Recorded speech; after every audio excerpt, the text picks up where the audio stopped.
අපි යන්නේ ඉස්සෙට. නෑ. අපි ආවේ ඔයගොල්ලන්ගේ තාත්තට මොකද වුනේ කියලා බලන්න. තාත්තට මොනවද කියලා කිසිම ආරංචියක් නෑ මිස්.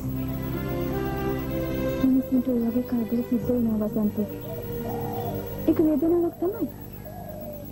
ඒ නිසා ජීවත් වෙලා ඉන්න එකේ ජීවිත අඳුර කරගන්න එකේ තේරුමක් නෑ.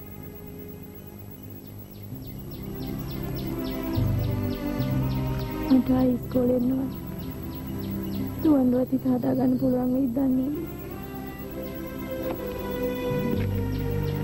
දැන් ඉතින් දෙකුණයි කියලා ප්‍රශ්නයක් දෙන්නේ නෑනේ. ඔය හිටින්න ඉස්කෝලේ.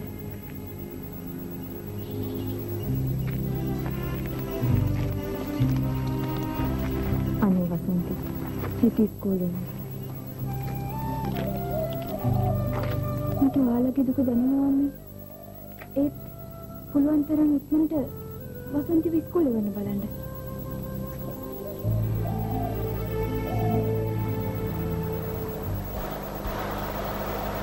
උඹ කවුද? මම දායරත්න. කොයිද යනවා? මම ඡන්දේ වැඩ කරනකොට අනිත් පැත්තේ ආයෙ මාව පැහැරගෙන ආවා. පීරලා යන්න හදනකොට මේ කැලේ අතරමං වුණා. ඉතින් ඒ සහෝදර ද්‍රවිඩ බව පේනවා. මම වාමාංශික දේශපාලන කරපු සහෝදරේ. අර ගෙදර යන්න ඕනේ. මම පාරක් තියලා තැනකට අරලන්න. ගාඩා. අනේ.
සම්බන්ධතා වර්තමාන ලෝකයේ දෙස බලන විට නූතනයෙහි පවතින කිසිදු රාජ්‍යයක් හුදෙක් තනි ජාතික රාජ්‍යයක් වශයෙන් නොපවතී.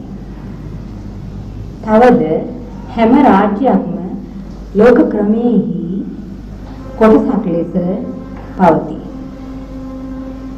මේ නිසාම වර්තමානයේහි ලෝහි කොතනක හෝ ඇතිවන ප්‍රශ්නයක් පොදු ජාතික ස්වභාවයක්ම නොදරයි. ලෝක ක්‍රමයේහි පැවැත්ම සඳහා අන්තර්ජාතික වශයෙන් රටවල් අතර එකමුතුවක් අවශ්‍ය වේ.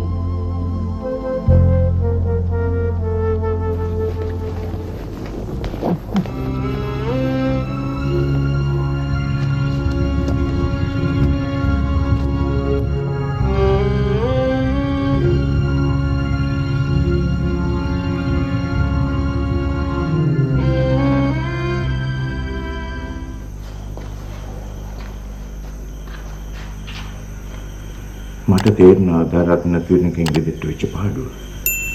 ඊට සල්ලි හම්බ කරන්න උවමනාවක් තිබුණේ නෑ සර්. ඒ වුණාට මම පුජ්‍යලික උදව්වක් කරන්න. දයාරත්න ගැන මොහක්වත් ආරංචියක් නැද්ද සර්? අපිට සමස් වෙනවා. දයාරත්න නාවත් ඔයගලන්ට ජීවත් වෙන්න විදියක් නැහැ. ගෙදර කවුද රස්සාවක් කරන්න පුළුවන් කෙනෙක් ඉන්නේ? ළමයි දෙන්න තාම ඉස්කෝලේ යනවා. රසාවක් කරනවා නම් ඉතින් මම්ම තමයි. එමලතයිගේ තියෙනවද? ඔව්. මම උසස් පෙළ සමත්.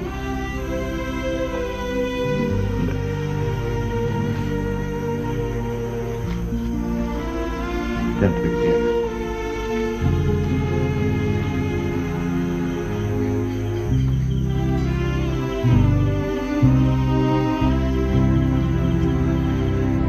Then you are very fluent in English, huh? I can read and write in English.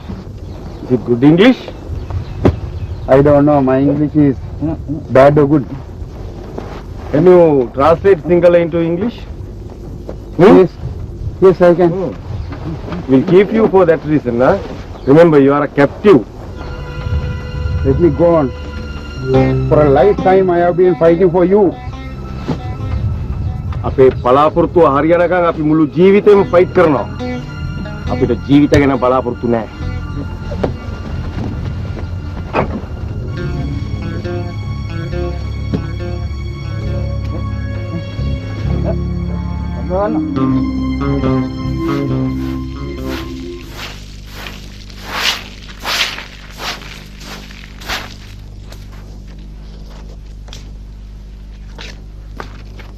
නංගි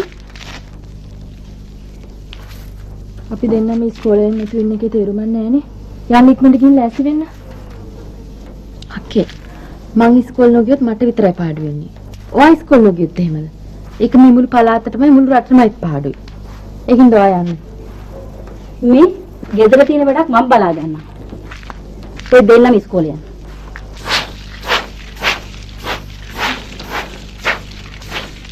වාට් බෑ යන්න ගිහලා දුවන එකත් අමතක වෙනවා. එන්න අපියා. ඔයා යන්න නංගි. මං හිටින් ඉඳන් යන්න.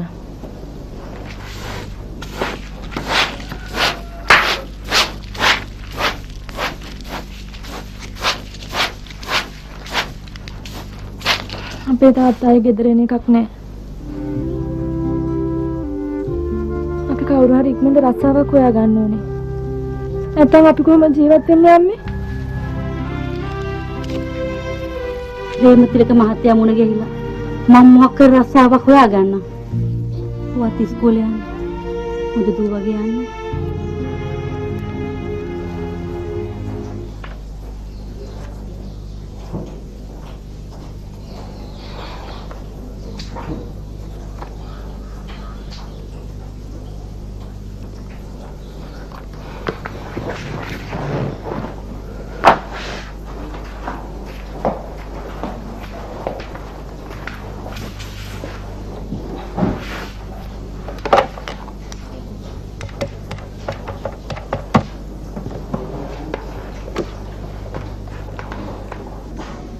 රවීන්ද්‍ර මහත්තයාද?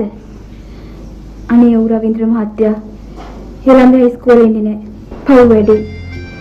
අපි කීප පාරක් මතක් කළා ඉස්කෝලේ ඉන්නේ කියලා. ඒ වුණාට ආවේ නැහැ. මම විශේෂ උනන්දුවක් දක්වන්නේ ඔය ළමයා ජාතික ක්‍රීඩිකාවක් වෙන්න වාසනාව තියෙන හින්දා. ඔව්. ඔය වගේ ළමයින්ට අනාගතය ගැන තීරණ ගන්න අමාරුයි. අපි එයාලට උදව් කරන්න ඕනේ. ඔව්. මම ඒ ළමයට උදව් කරන්න.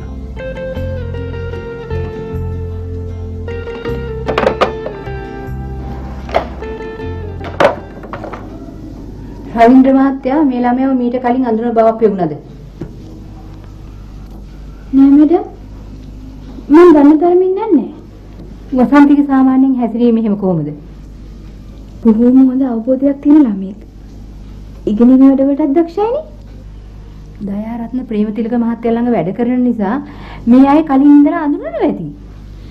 රවීන්ද්‍ර මහත්තයා වසන්ති ගැන අහපු එක ගැන මැඩම් බරපතල විදිහට සලකන්නේ ඇයි? වසන්ති වගේ දක්ෂ ක්‍රීඩිකාවක් ගැන තදින්ම කටකතා හැදෙන එක තමයි අපේ රටේ පුරුද්ද.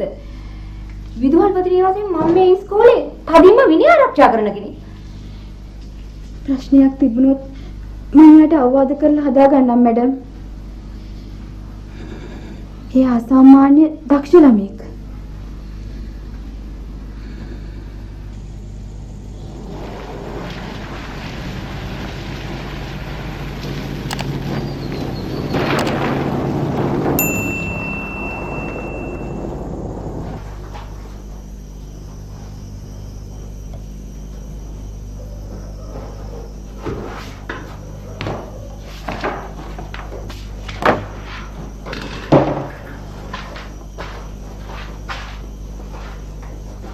දැනට හේමරතම එළියන කියන වැඩ ටික කරන්න.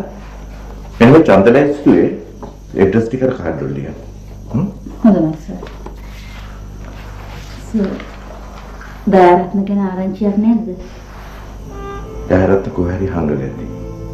මේ ඡන්ද වැඩ කටයුතු ටික ඉවරනකම් අපිට ඉවසරින්න. මම හිමිහිට හිමලතාවට සුදුසු රැකියාව සොයලා දෙන්න.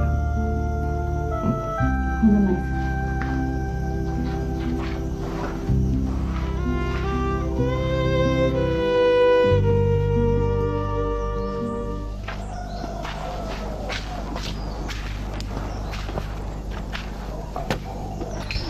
මම වසන්තිව පෞද්ගලික මුණ ගැහෙන්න ආවේ ඉස්කෝලේ යන එකවත් රනින් ප්‍රැක්ටිස් එක නතර කරන්න එපා කියලා. තාත්තට වෙච්ච විපත්තිය හින්දා මගේ ආත්මයම කඩා වැටුණා මහත්තයා.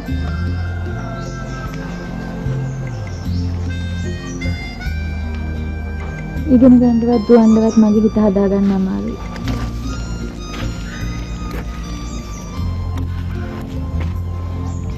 විපත්තියක් වුණාම ඒක උපේක්ෂාවෙන් විඳ දරා ගැනීම පෙරදිග මිනිසුන්ගේ සිරිත.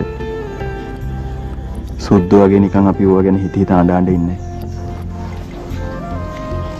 මහත්තයා හුඟක් ඉගෙනගෙන තියෙන පාටයි.